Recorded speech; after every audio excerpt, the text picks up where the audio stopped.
Hello and welcome to the final episode of the Expanse Abridged Podcast series. Today I got the epilogue of the first book in the series, Leviathan Wakes.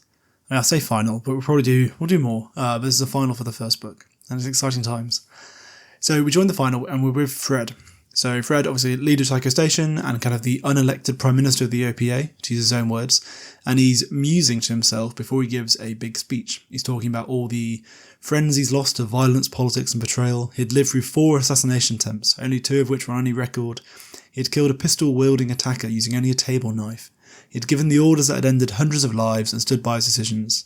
And yet public speaking still made him nervous as hell. Didn't make any sense, but there it was. So it's a very human touch on Fred. He's otherwise been quite a pragmatic and ruthless man is kind of how we've known him. Only showing fear once to Holden a few chapters ago and making Holden feel really weird when he saw it.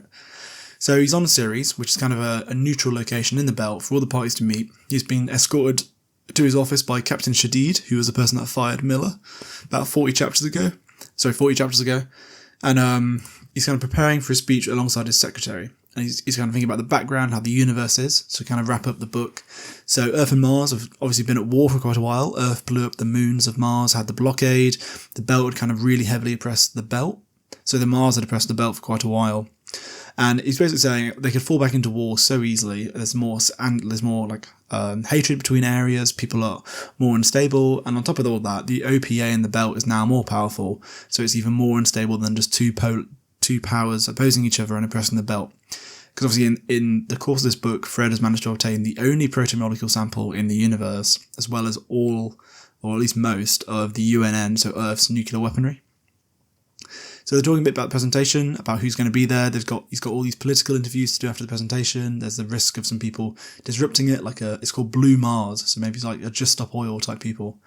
And all in the background as well, Venus, something is happening down on Venus. That's where Julie and Miller are now, and they don't know what it is yet. And he's thinking about what he's going to say. And what to say, on one hand, we stand at the crossroads of mutual annihilation, but on the other, well, there's that big bogeyman on Venus, getting ready to crawl up out of its well and slaughter you in your sleep. And I'm the only guy that can do anything about it, because I have the sample.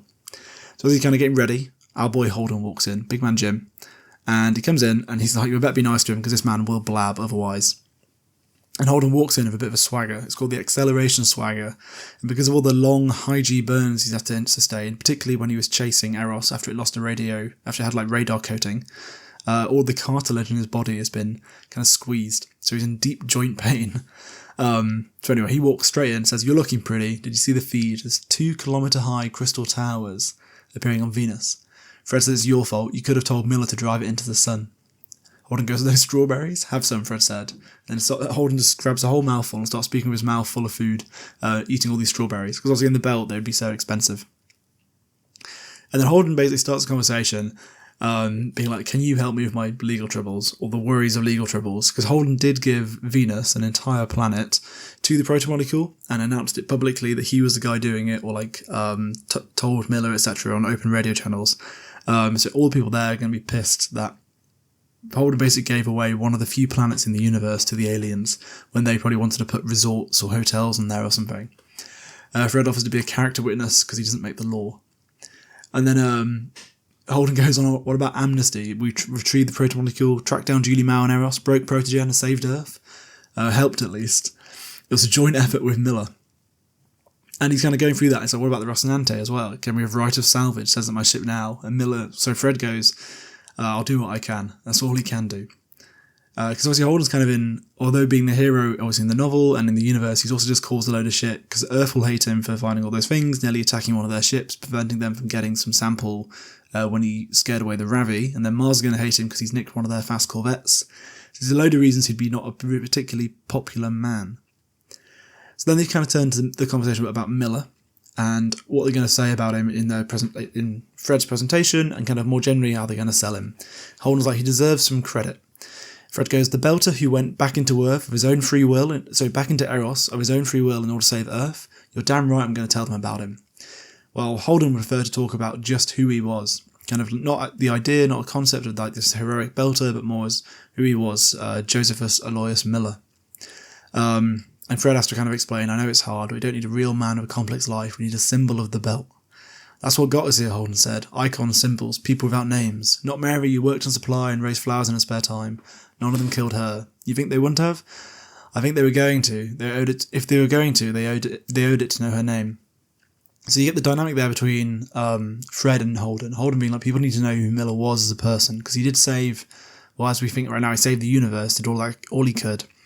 And it's important to know that, like, this was a man who did it with all his failings, all his, like, the best part of it, and that human connection will make people feel better. While Fred's more like the pragmatic politician who's, I just need to sell the idea of this belter who saved the world, who saved the universe, and that gets me to the table, that gives me a story to say, gives me a story to tell in all my interviews, and it kind of helps the OPA and the belt have more prestige. And they chat a little bit about this, about who they're going to sell, with Fred straight up saying, Miller sacrifices a tool and I'm going to use it. Even if it makes it something he never was, said Holden. Especially if it makes him something he never was, Fred said. Do you remember what he was like? He was kind of a pain in the ass. They say even a visitation from God with 30 underdressed angels announcing that sex was okay after all, and he'd make it seem vaguely depressing. So then Fred goes off, Holden leaves, saying give him hell and ask about the amnesty. And Fred wanders off to go give his presentation, and he's walking through the hydroponics suites of series. It's all very shabby and small. And as he's walking through, it was Holden's fault that the shabby, small surroundings reminded him of the dead detective they hadn't before. And he goes up to give a big presentation to all the boys, recognising it's like the big momentous occasion, the end of the one of the larger wars, new aliens, etc. And all of full history's kind of come down to one point where this new guy on the scene, the OPA guy, could kind of change things up. He goes, he wasn't a man anymore, he was a symbol, an icon, a narrative about himself, and about the forces at play in the solar system. In that hesitation between drawing breath and speaking, part of him wondered what would happen if he shed the patterns of history and spoke about himself as a man, about the Joe Miller who he'd known briefly, about the responsibility they all shared to tear down the images they held of one another and find the genuine, flawed, conflicted people they actually were. It would have been a noble way to fail. Ladies and gentlemen, he said, we stand at a crossroads. On one hand, there's a very real threat of mutual annihilation. On the other, he paused for effect. On the other, the stars. And then it ends. So I think that's a really good ending. I really like the way they've gone for that. I think on the other hand, the stars, like showing where the novels are going to go into like all that stuff. I think it's just nice. It's like a very tidy way of ending it. And I think I like the dynamic as well of Fred being kind of this pragmatic politician, selling Miller as like an act and all that kind of stuff. But also the idea he wasn't a man anymore. He was a symbol, an icon. I mean, that's interesting where it's like when people typically would talk about great man history, great man theories of kind of introducing things. It's like at that point in time, Fred is like, it doesn't matter who Fred is. He's the OPA guy. He's going to shape things forward. It's like, yeah, it's just interesting. I think like kind of versus great man versus right now. He's not even human anymore. He's an idea. He's a symbol of like the belt rising up, and it could be anyone. I think that applies even more to Miller. So I do like that. Obviously, I think we all would appreciate the discussion between Holden and Fred. That really sets up kind of typical antagonisms between them, with Fred being more pragmatic and Holden wanting to see the individual in these people. And as well, we've got that kind of big wrap-up at the end of the book regarding the setting and how it is more tense, it's more fragile, it's more damaged, and I think introducing the proto-molecule to that, as Holden said about 3 or 4 chapters ago, really just kind of stirred the pot. I think it arrived at the right time for things to kind of get a bit juicy. And it's also when a novel starts, so it makes sense.